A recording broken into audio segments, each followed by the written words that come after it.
আসসালামু আলাইকুম। আবার আপনাদের মাঝে একটা নতুন ভিডিও নিয়ে আসলাম। অনেকদিন হলো ভিডিও করছি না ব্যস্ততার কারণে।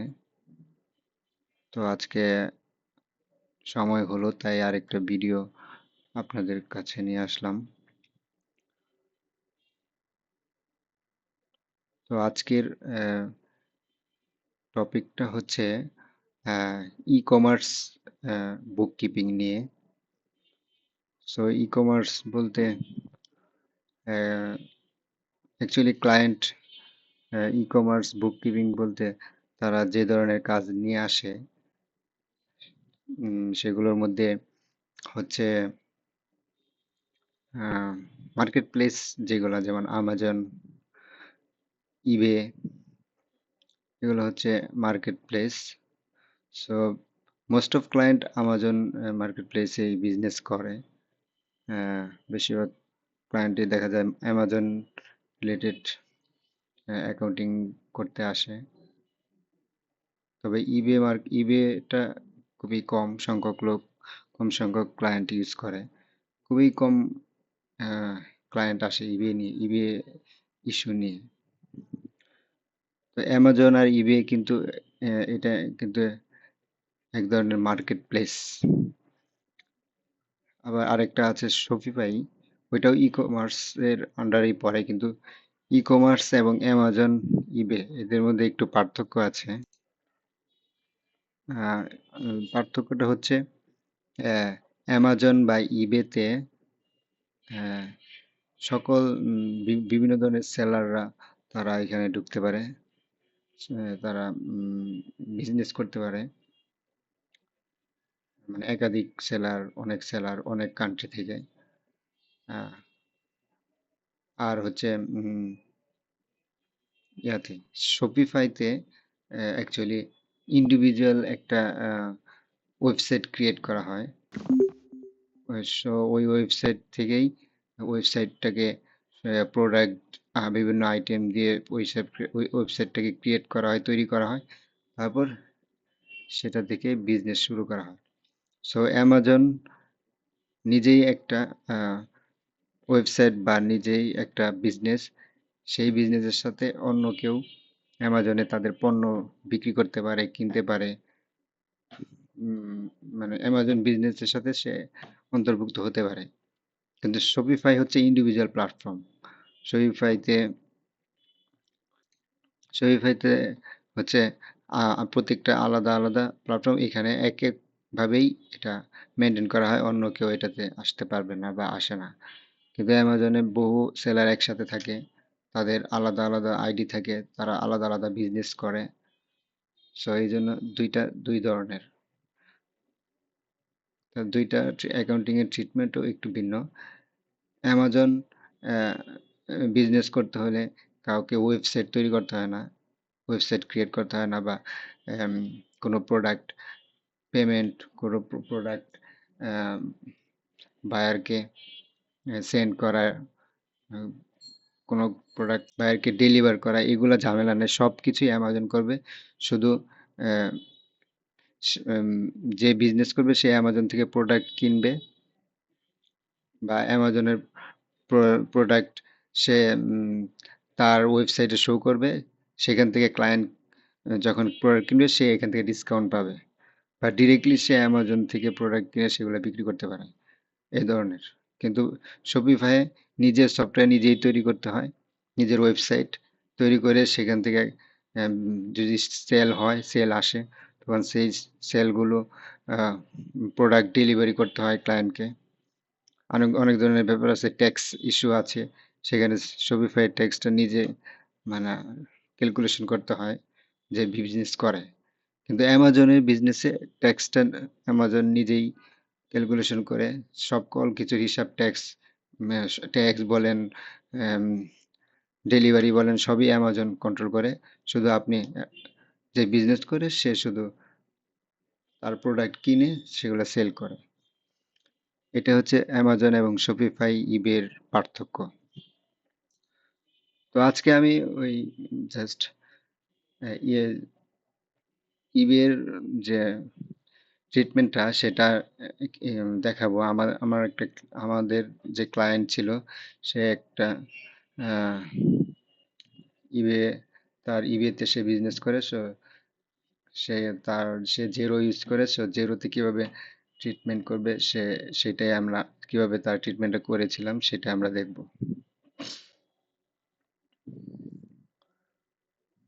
সো এই ক্লায়েন্টের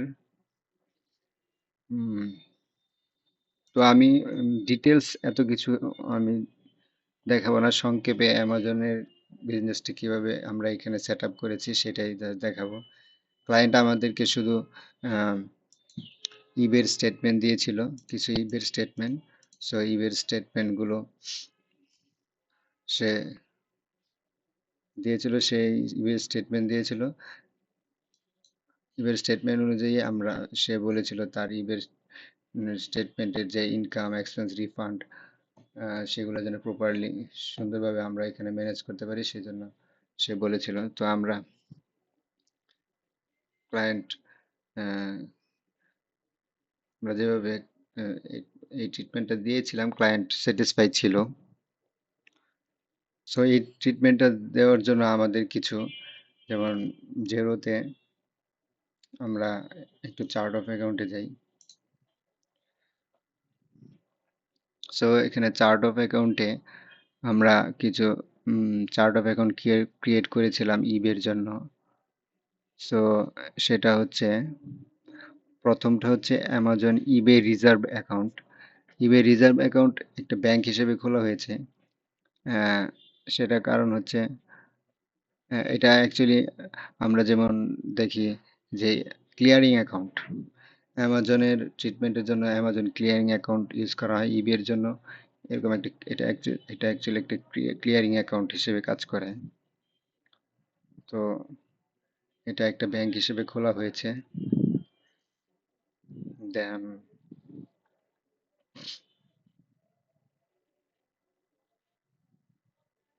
ইবের ইবে সেলস, ইবে রিফান্ড, ইবে শিপিং, ইবে শিপিং রিফান্ড, ইবে ফিস,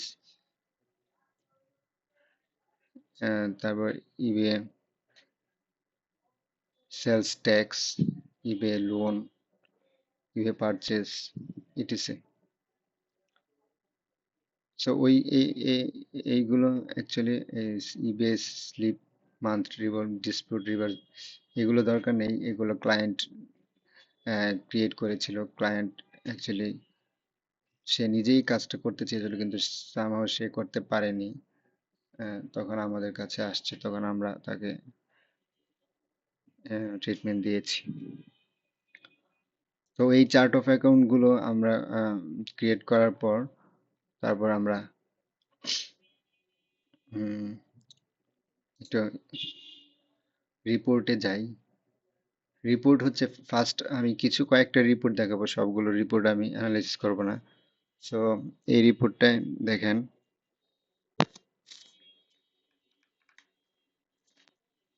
রিপোর্টটা আমি একটু জুম করলাম। তো রিপোর্টটায় দেখেন এখানে দেওয়া আছে যে ওপেনিং ফান্ড, ওপেনিং ফান্ড বলতে ইবেতে আগে একটা রিজার্ভ মানি ছিল। তো এটা হচ্ছে সেটা। তো আমরা প্রথমেই এই ওপেনিং ফান্ডটাকে ব্যালেন্সটা ধরে রাখার জন্য এখানে আমরা প্রথম যেটা দিয়েছিলাম, যে ওপেনিং ব্যালেন্স ফর ইবে জানুয়ারি, জানুয়ারি 1 তারিখ,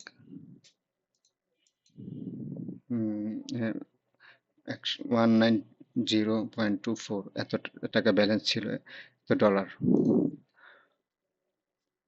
দেন জানুয়ারি মাসে পরে যে লেনদেন হয়েছিল, এই লেনদেনের একটা জার্নাল আমরা রিসিভ মানি হিসেবে আমরা একটা ক্রিয়েট করেছি। রিসিভ মানিটা আমরা হচ্ছে ইবে রিসিভ অ্যাকাউন্ট, মানে আমরা যদি এখান থেকে কোনো রিসিভ মানি যাই তখন এখান থেকে সিলেক্ট করা যায়, তখন আমরা এই যে ইবে রিজার্ভ অ্যাকাউন্ট এখান থেকে ক্লিক করে এখান থেকে আমরা জার্নালটা ক্রিয়েট করেছিলাম। দেন আমরা ক্রিয়েট করেছিলাম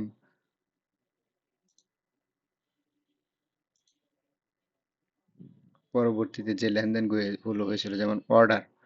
অর্ডার বলতে এখানে বোঝাচ্ছে, তো এখানে যে আমরা রিপোর্টটা দেখতে পাচ্ছি, রিপোর্টটা একটু ক্লিয়ার হয়ে নেই। রিপোর্ট হচ্ছে অর্ডার টোটাল মাইনাস পি, এটা হচ্ছে ওপেনিং ব্যালেন্স, তারপর এটা হচ্ছে সেলস, ইবে সেলস, তারপর হচ্ছে ইবে সেলসটা আমরা এই যে ইবে সেলস এখানে রিসিভ মানিতে পজিটিভ ইবে সেলস দিয়েছি 3324, এখানে 3324। দেন সেলস রিফান্ড, এটা হচ্ছে সেলস রিফান্ড 45.12। সেলস রিফান্ডটা যেহেতু সেলসটা রিফান্ড আসছে, সেহেতু এটা মাইনাস, মানে নেগেটিভ ফিগারে এখানে বসানো হয়েছে। দেন শিপিং লেভেলস বলতে এটা অ্যাকচুয়ালি এক ধরনের শিপিং চার্জ। সো এটা এখানে শিপিং চার্জটা মাইনাস হিসেবে দেখানো হয়েছে, যেহেতু এটা এক্সপেন্স। দেন আদার ফি, আদার ফিটাও এক্সপেন্স, নেগেটিভ হিসেবে, নেগেটিভ অ্যামাউন্ট হিসেবে বসানো হয়েছে। দেন ফাইনালি চার্জ চার্জটা হচ্ছে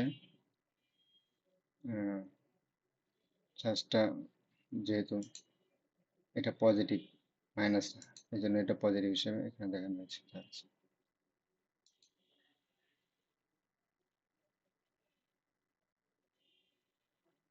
তো in total, total opening balance, তারপর ইনকাম, এটা যোগ হয়ে তারপর এগুলো সব মাইনাস হয়ে এটা প্লাস হয়ে টোটাল অ্যামাউন্ট যত হওয়ার কথা, সেখান থেকে পে আউট হয়েছে 3361.29, এবং বাকি অবশিষ্ট টাকা আহ, রয়ে গিয়েছিল 38.90। এখানে জার্নালটা দেখানো হয়েছে যে এখানে 3209.5 কিভাবে আসলো। 3209.5 বসছে যেহেতু আমরা রিজার্ভ মানি হিসেবে ইবে রিজার্ভ অ্যাকাউন্ট ইউজ করেছি। সো এই জন্যে ওই অ্যামাউন্ট আসবে না, আসবে হচ্ছে এইটা। এটা কিভাবে আসলো, যেমন আপনার ওপেনিং ব্যালেন্স ছিল 1924, দেন এটার সাথে সেলস যোগ হয়েছে, সেলস না, উম, এখানে যে পে আউটটা আছে, পে আউট অ্যামাউন্টটা এটা অ্যাকচুয়ালি ব্যাংকে, এখানে ইবে থেকে ব্যাংকে এটা ট্রান্সফার হবে, এটা পে আউট। সো এখানে যেহেতু আমরা রিজার্ভ, এখানের যে অ্যামাউন্টটা এটা অ্যাকচুয়ালি কিভাবে আসছে, এটা হচ্ছে আহ, আহ, এটা হয়েছে এরকম যে এখানে দেখেন আগে ছিল এত টাকা, 190.24, দেন সেলস হয়েছে এত, এগুলো প্লাস মাইনাস হয়ে অ্যামাউন্ট হয়েছে এত। সো আমি যদি এখন পে আউট হয়েছে, কিন্তু মানে টোটাল পে আউট হয়েছে এই মাসের সেলস সহ, এবং আগের যে টাকা এই সব যোগ করে, যেমন টোটাল পে আউট হয়েছে 336121,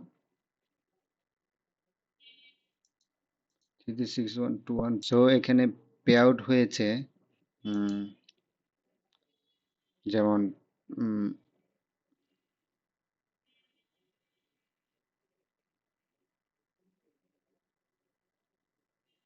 পে আউট হয়েছে